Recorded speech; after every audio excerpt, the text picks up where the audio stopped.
एक शांत सा पहाड़ी गांव था और वहीं रहता था 12 साल का एक बच्चा युवान। हर साल वह दादाजी के गांव जाने की सोचता, लेकिन कभी स्कूल कभी काम, इसी भाग दौड़ में जा नहीं पाता। पर इस साल उसने ठान लिया, चाहे कुछ भी हो जाए वह दादाजी से मिलने जरूर जाएगा।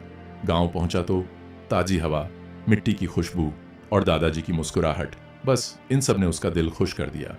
कई दिनों तक दोनों साथ घूमते रहे, बातें करते रहे और खूब समय बिताया। एक शाम नदी किनारे बैठे हुए युवान ने अपना सवाल पूछा, दादाजी, मैं बड़ा होकर बहुत सफल बनना चाहता हूँ, बताइए मैं कैसे सफल बनूं? दादाजी बस मुस्कुराए और बोले, चलो बेटा, तुम्हें कुछ दिखाता हूँ। अगली सुबह वे उसे गांव के पुराने पत्थर कारीगर के पास ले गए। उन्होंने वहां से 2 पत्थर खरीदे, एक सुंदर सा चिकना पत्थर और दूसरा एकदम कच्चा टेढ़ा मेढ़ा अनगढ़ पत्थर। घर आकर दादाजी ने पहला पत्थर घर के अंदर एक सुरक्षित जगह रख दिया, जहां धूप नहीं, बारिश नहीं, किसी तरह की कोई चोट नहीं। दूसरा पत्थर उन्होंने बाहर कारीगर को दे दिया और वह पत्थर उसी समय से कटने, घिसने, चोटें खाने और तराशे जाने लगा। युवान, इनमें से कौन सा पत्थर ज्यादा सुंदर बनेगा? और उसने बिना सोचे कह दिया, अंदर वाला, उस पर चोटें नहीं लगेंगी, वह टूटेगा नहीं, घिसेगा नहीं। दादाजी बस मुस्कुरा दिए, समय बताएगा। 4 साल गुजर गए। युवान वापस दादाजी के गांव आया और आते ही बोला, दादाजी, इस बार तो सफल होने का राज बताइए। दादाजी बोले, पहले मेरे साथ चलो। दोनों उस कमरे में गए जहां पहला पत्थर रखा था। युवान ने देखा वो पत्थर बिल्कुल वैसा ही पड़ा था, न बदला न चमका, और ऊपर से धूल और हल्की दरारें भी पड़ चुकी थीं।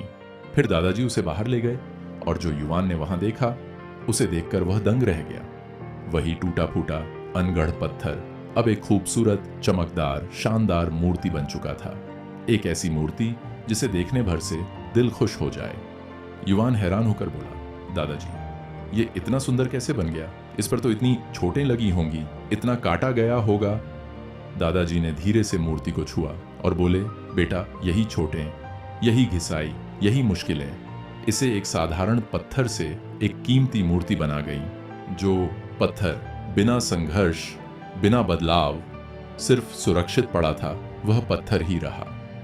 और जिस पत्थर ने चोटें सही, जो तराशा गया, जो मुश्किलों से गुजरा, वही पत्थर मूर्ति बना। फिर दादाजी युवान की ओर मुड़े और बोले, जिंदगी भी यही है बेटा, जो हमेशा आसान रास्ता चुनते हैं वो अंदर वाले पत्थर की तरह रहते हैं, सुरक्षित जरूर पर आम।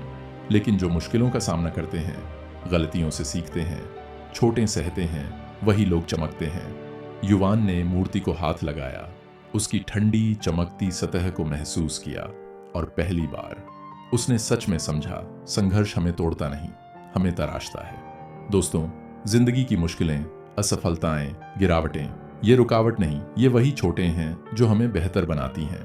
अगर आपकी जिंदगी में घिसाई नहीं हो रही तो समझ जाइए, आपको अभी बहुत तराशा जाना बाकी है। अगर इस कहानी ने आपके दिल को छुआ तो इसे शेयर करना, कमेंट करना और चैनल को सब्सक्राइब करना मत भूलिए।